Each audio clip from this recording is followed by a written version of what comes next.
Il y a aussi quelque chose de presque fascinant dans ce spectacle d'un monde qui va dans le mur en klaxonnant et en se posant la question de la répartition des sièges dans la voiture, quoi. C'est un petit peu ça.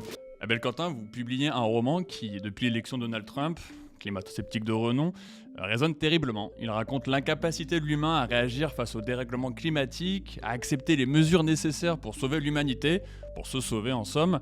Cabane raconte l'histoire romancée des 4 auteurs du rapport 21, un rapport qui existe, qui s'appelle en réalité le rapport Midos, publié en 72, et qui est le premier rapport à alerter sur la catastrophe écologique à venir si nous continuons à épuiser les ressources naturelles de notre monde. Ce rapport 21, c'est une alerte terrible qui nous parle d'un suicide collectif, et pour autant, personne n'en tiendra compte vraiment de ce texte. Bonjour Abel Quentin. Bonjour. Comment on explique cette volonté qu'on a, les humains, de ne pas vouloir progresser sur le sujet, même agir dessus ? Il y a un facteur qui est, à mon avis, la difficulté de se représenter un saut dans l'inconnu.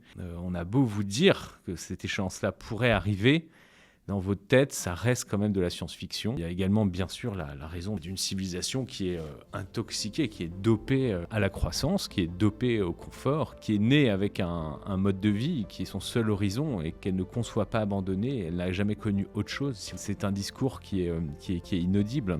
Une autre raison, c'est la fabrique du mensonge du lobby pétrolier, des gens qui vont très sciemment, notamment à partir des années 80, soit financer des études bidonnées, soit attaquer les scientifiques de façon plus ou moins insidieuse pour essayer de décorner ce consensus scientifique qui leur fait très peur, parce qu'il remet en cause l'existence même de leur industrie.